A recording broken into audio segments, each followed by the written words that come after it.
Lula e Zelensky se conversam a partir de uma chamada de vídeo e nessas declarações, inclusive nota oficial do Brasil, o Brasil deu uma declaração condenando os russos, mudando um pouquinho de posição. Inclusive a Rússia se disse muito decepcionada com a postura brasileira. O Brasil se reuniu também com Antony Blinken, secretário ali das Relações Exteriores dos Estados Unidos, e tivemos a primeira reunião desde o início dos conflitos entre um membro dos Estados Unidos e um membro da Rússia diretamente, pessoalmente. O que foi discutido dentro dessa proposta? Notícias importantes também relacionadas. A Finlândia, que anunciou que vai construir um muro de metal para separar a fronteira entre Finlândia e Rússia, inclusive com grandes dificuldades para ser aceita na OTAN, e também Israel, que fez críticas severas ao Brasil por aceitar os navios iranianos. A Ucrânia realizou, segundo Putin, um atentado terror, não posso falar aqui no YouTube, né? Irista, bem na área de fronteira, inclusive contra civis, o que justificaria o que o Putin vem fazendo. E também vamos falar um pouquinho sobre uma cobrança que a Zarakova, que é uma grande responsável pelas relações exteriores da Rússia, fez à Alemanha, chamando a Alemanha de hipócrita e medrosa. Se vocês querem entender um pouco mais sobre esses assuntos, e muito mais também sobre geografia, geopolítica, atualidades, política, polêmicas, enfim, tudo para você se manter sempre bem atualizado, já se inscreve no canal, deixa seu like, compartilha esse vídeo, que eu, professor Ricardo, conto muito com a sua ajuda. Belezinha? Pessoal, para quem não me segue no Instagram, @prof_ricardo_marcílio. E claro, pessoal, sempre que você puder contribuir para esse projeto meu, continuar passando conteúdos aqui diário para vocês, seja membro ou faça uma contribuição via chave Pix, isso ajuda demais, tá? Com toda certeza.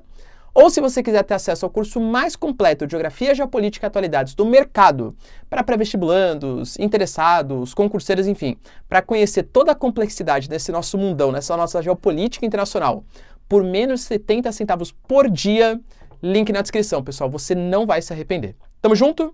Então, bora lá pro vídeo, ó. Seguinte. Hoje nós tivemos uma videochamada entre Lula e Zelensky. E ali, né, obviamente a gente não tem exatamente a videochamada, pelo menos eu não encontrei nenhum espaço, né? Mas a gente tem notas oficiais que foram geradas, tanto pelo governo brasileiro, quanto pelo governo ucraniano. Do lado do Brasil, ficou muito nítido, pessoal, que o Brasil se pronunciou, falou que o Zelensky foi super simpático, falou inclusive que já tinha visitado o Brasil em 2004 e em 2009, o Zelensky pediu para que o Lula visite a Ucrânia para saber também um pouco as demandas reais da Ucrânia, tal, enfim, mas o Lula se posicionou, o Itamaraty, né, a relação exterior do Brasil, falando que ficou bem nítido qual é a atual posição brasileira. Por quê? Na semana passada, a gente teve uma resolução na ONU que condenava a invasão da Rússia e exigia que a Rússia tirasse imediatamente as tropas da Ucrânia. Todos os membros dos BRICS, e o Brasil pelo menos até o momento, nunca se posicionavam. Ou votavam contra a resolução, ou faziam uma abstinência, né? Abstinência não, perdão, se abstiam da votação, tá?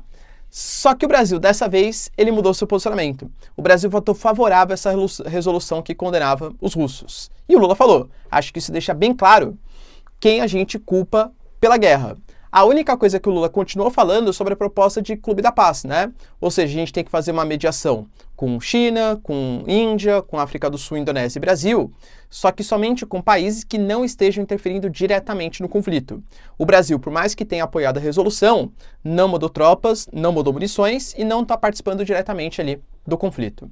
Só que a Rússia, ela respondeu acerca disso, né? Falou que vê com péssimos olhos essa postura que o Brasil teve e que, inclusive, não precisa de nenhuma mediação. O que precisa é de países que vejam e aceitem que a Rússia tem sim os seus motivos e tem os seus propósitos. Os motivos são legítimos, segundo a Rússia, claro, tá? Então, assim, pelo menos oficialmente, a Rússia, ela não se pronunciou de maneira tão forte contra o Brasil, só falou que gerou uma pontinha de decepção, que não esperava essa atitude do governo brasileiro. E deixou bem claro, né, se na semana passada, retrasada, falou que via com bons olhos e ia analisar a proposta brasileira, agora já mudou o discurso e fala que não precisa de um mediador, só precisa de países que aceitem que a Rússia é o lado certo da história, tá? Lembrando que nesse momento, a Suíça se colocou como uma possível mediadora, a Rússia já falou que ela não é mais um país neutro, não aceita. China e Turquia também se colocam, aí a OTAN não vê os dois países, né, como países mediadores, e o Brasil, que agora está sendo, eu diria, um pouco mal visto pelos dois lados. Ou talvez, né, o mais neutro ali da situação, pelo menos até o momento. Mas não sei, acho que perdeu um pouco de força, pelo menos do lado dos russos, para ser esse possível mediador. Inclusive o Brasil hoje, o Mauro Vieira, né? Se ontem ele se reuniu com Sergei Lavrov, ministro das Relações da Rússia, hoje se reuniu com Antony Blinken, que é das relações exteriores dos Estados Unidos. Dentre outras questões que foram discutidas, a gente pode colocar a questão que eles apoiam o Brasil como presidente do G20. O Brasil, assim que a Índia sair, é o próximo país a entrar.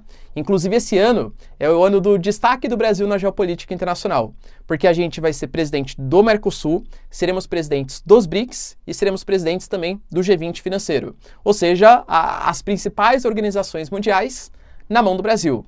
No caso dos BRICS, o Brasil muito possivelmente vai pedir uma certa licença para não ficar concentrado 3 presidências na sua mão, e a Rússia deve ser a presidente dos BRICS, furando a fila do Brasil, tá? Mas a pedido do território brasileiro. O Blinken falou que apoia essa proposta, falou também da questão do desmatamento, falou que o Brasil e Estados Unidos estão pleiteando fazer grandes investimentos. A gente não pode esquecer que, por exemplo, o John Kerry esteve em visita também em conversa com a Marina Silva e falou ali sobre um possível financiamento do Fundo Amazônia. Inicialmente tinha falado em 50 milhões. Proposta que desagradou muito o governo brasileiro, né, por motivos óbvios. A Noruega e a Alemanha, mais de 2 bilhões. A Estados Unidos, 50 milhões, é um pouco hipócrita, claro, tá?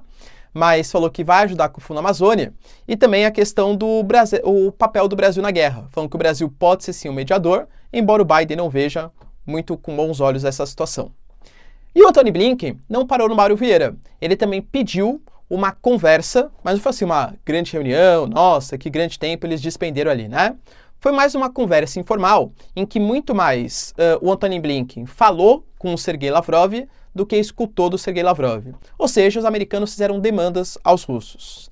Dentre as afirmações, está relacionado, os Estados Unidos vai continuar ajudando os ucranianos, não vai parar ajuda, o Antony Blinken deixou bem claro isso para o Sergei Lavrov.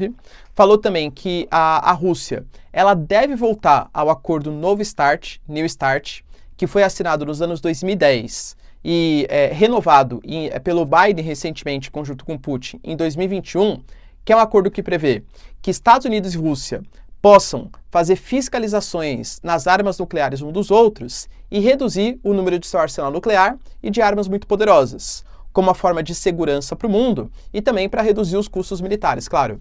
A Rússia alega que ela só saiu desse acordo porque os Estados Unidos estão sancionando tanto os russos que os russos não conseguem fiscalizar as armas americanas. Então, por que o Putin, por exemplo, poderia deixar os americanos vistoriarem as armas dos russos se eu não posso nem chegar nos Estados Unidos? Além do que, segundo Putin, França e Inglaterra, por exemplo, são países que têm armas nucleares e fiscalizam as armas da Rússia, mesmo que indiretamente pelos Estados Unidos. Agora, a Rússia não pode fiscalizar a arma de Inglaterra e França, que são seus inimigos, porque não está dentro do acordo, tá? Então, enquanto não mudarem as premissas, o Putin está fora. E falou também de uma questão polêmica, que é a questão do Paul Whelan. Para quem não sabe, o Paul Whelan, perdão, né? Para quem não lembra, pessoal, é um ex-fuzileiro naval que ele foi preso na Rússia acusado de espionagem, tá? E aí a diplomacia americana tal tá cada vez mais querendo que os russos libertem esse prisioneiro por ser, segundo os Estados Unidos, um prisioneiro político ali na Rússia. Beleza? Hoje tivemos uma notícia também importante relacionada à Finlândia. A Finlândia, primeiro, ontem teve finalizado o seu projeto no parlamento da Finlândia e eles, de fato, aceitaram a participação na OTAN e aí foi de lavada, né? A gente teve 184 votos favoráveis e somente 7 votos contrários à entrada da Finlândia na OTAN por parte do parlamento da Finlândia. Só que para entrar ainda falta uma pequena coisinha, que é a aprovação de 2 países. A entrada de um novo membro na OTAN exige que o país não esteja em guerra, não tenha movimentos separatistas, tá? E também exige que todos os países falem sim. O caso da Turquia é um pouco mais conhecido, a gente já falou algumas vezes aqui nos vídeos. A Turquia alega que tanto Finlândia quanto Suécia, que estão pleiteando a entrada na OTAN, são países que têm movimentos ali do PKK, o movimento dos curdos, grupos terroristas, né? Segundo os turcos. Então a Turquia não pode aprovar a entrada deles, já que eles têm ali movimentos radicais dentro do seu país. Mas a Hungria também se pronunciou. A Hungria falou que ela não pode aceitar, dentro de uma mesma aliança militar, países que espalham fake news e desinformação sobre o seu sistema político. A gente sabe que hoje a Hungria ela é governada pelo Viktor Orbán, que também, pessoal, está tomando muitas rédeas do poder judiciário, anulando ali poderes do poder legislativo. Então, os países de uma democracia liberal ocidental mais moldada ali na União Europeia e tal, criticam a Hungria por uma suposta ditadura, segundo eles. E a Hungria fala, tá vendo? Os caras espalham desinformação, falam que eu sou ditadura, acontece a nossa democracia e querem que eu aceite eles como membro da OTAN. Cara, convenhamos, né? Motivos ali colocados à parte, a gente sabe que tanto Hungria como Turquia são dois dos países que são membros da OTAN que têm relações geopolíticas mais próximas com Putin. Então, aceitar Finlândia e Suécia não faria muito bem para a geopolítica desses dois países. E também a Finlândia anunciou que vai construir um muro de 200 quilômetros. Um muro ali, galera, de metal mesmo, tá? Claro, a fronteira entre Finlândia e Rússia, ela conta com mais de 1.340 quilômetros, tá, de extensão. Esses 200 quilômetros são somente algumas posições que, segundo a Finlândia, não é nem para proteção militar, tá? Mas sim para proteção de refugiados.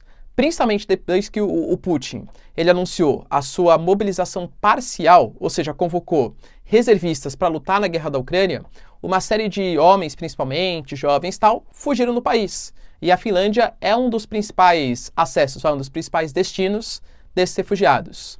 Então, para impedir que mais refugiados russos saiam do território da Rússia em direção à Finlândia, vai ter a construção de um muro. Mais um muro no mundo, hein, pessoal? Se na década de 90 a gente falava de globalização, união dos povos, migração, blocos econômicos, esse movimento atual de desglobalização, fechamento, parcerias, protecionismos, ele é cada vez mais intenso, tá? Tenho certeza disso. Hoje saiu a notícia também que Israel também se posicionou contra o Brasil. A gente falou um pouquinho ontem no vídeo que pela chegada dos navios iranianos, né, do Iris Makran, por exemplo, ao território do Brasil, e eles ficaram atracados no Rio de Janeiro, o Lula autorizou isso, apesar das reclamações dos Estados Unidos, países ocidentais, o Brasil aceitou esses navios iranianos. O Ted Cruz, que é um senador americano, criticou um monte o governo brasileiro, inclusive falando que tem que ver se o Brasil não está colaborando com o terrorismo internacional e pediu sanções ao Brasil. Falou que se o Biden não fizer, o Congresso vai se mobilizar para sancionar o Brasil. E hoje foi a vez de Israel. Israel, a partir do seu porta-voz das relações exteriores, o Lior Hayat, ele garantiu, galera, que o Brasil está colaborando com grupos que não são democráticos. E de fato, né, vamos ser sinceros, o Irã é um dos países mais sancionados do mundo e desrespeita bastante os direitos humanos. Vide, recentemente, que a Polícia da Moral e dos Bons Costumes prendeu a Mahsa Amini, e aí ela foi morta depois de algum tempo ali, e teve uma série de militâncias, mulheres colocando ali seus véus, tacando no fogo, tal, essas coisas, os seus hijabs, né, como forma ali de protesto contra essa opressão do governo iraniano. Mas também o Brasil é um país livre. O Brasil é um país que tem que ter a sua soberania respeitada. A gente começar a escutar aí, não, ó, você não pode ter esse navio, você não pode ter aquele. O Irã é um player importante da geopolítica internacional. É um país importante, é um país rico, é um país que é parceiro da China e da Rússia.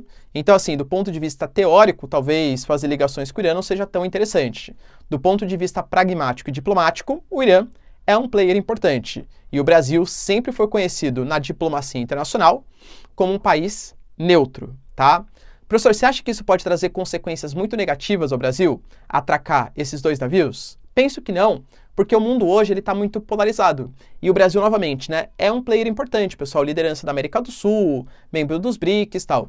Então, os Estados Unidos sancionar o Brasil nesse momento é jogar o Brasil no colo de China e de Rússia.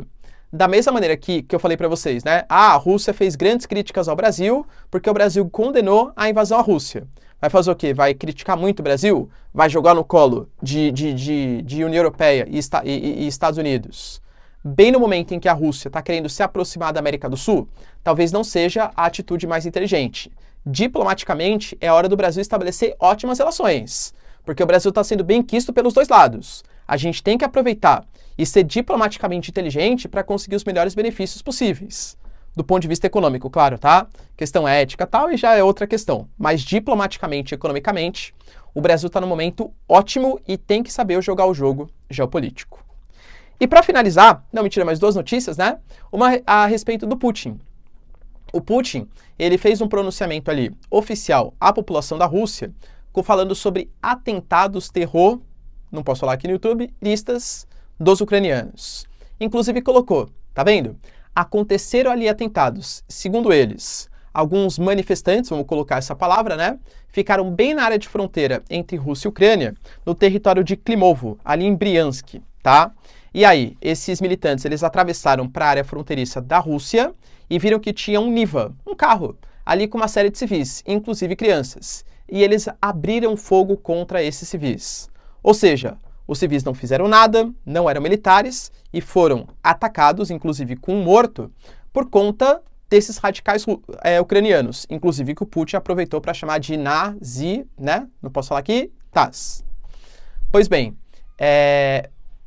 isso meio que, segundo Putin, né? Isso prova que o grande objetivo dos ucranianos, principalmente em Donbás, é acabar com a língua, com a cultura, com a alimentação, com tudo que faz parte da cultura da Rússia, inclusive nas porções lestes da Ucrânia, inclusive em Donbás. E aí ele falou, isso aconteceu, está bem explícito. Será que os chefões, quando ele fala chefões, ele está falando que Estados Unidos, União Europeia, financiam esses grupos extremistas, né? Será que eles vão falar alguma palavrinha sobre essa russofobia que aconteceu no leste da Ucrânia? Fica a questão. E para finalizar aqui o nosso vídeo, o Ministério das Relações Exteriores da Rússia cobra publicamente a Alemanha. Por quê? Seymour Hersh, jornalista investigativo dos Estados Unidos, fez a denúncia, já conversamos aqui também, que as três explosões que aconteceram no gasoduto Nord Stream 1 e Nord Stream 2 foram causadas pelos Estados Unidos. Que 3 meses antes da explosão fez ali mergulhos próximos ali da região e instalou bombas e que a Noruega, 3 meses depois, explodiu essas bombas. Inclusive, o Seymour Hersh falou que no futuro próximo vai apresentar mais provas que são irrefutáveis. Só que qual que é a grande questão da Rússia? Nem é criminalizar, pelo menos por enquanto, mas sim falar, Alemanha, eles fizeram isso e tiraram o gás que conectava diretamente a vocês. Não pensaram na população alemã, isso foi em pleno inverno, no possível frio, nas consequências econômicas, na inflação que vai ser causada, porque vai ter que comprar energia mais caro, já que não tem mais o gasoduto Nord Stream. E aí, Alemanha, o que você vai fazer? Você autoriza os Estados Unidos a praticar um atentado contra ou sem a sua ciência? E aí, segundo as relações exteriores da Rússia, a Alemanha nem se pronunciou e nem quis saber das investigações. A Rússia alega que ela foi proibida de participar das investigações e quem está se mobilizando são somente membros da OTAN e de áreas que foram atingidas próximas ali da região do Mar Báltico, da região do Mar do Norte. Tudo bem? E aí, pessoal, será que a Alemanha está de bico calado porque não quer se comprometer com os Estados Unidos? Será que, de fato, foram os americanos que causaram esse atentado? É esperar para ver. Tudo bem? Galera, se vocês curtiram o vídeo, já deixa seu like e se inscreve no canal. Tamo junto, beijos, abraços e tchau, tchau.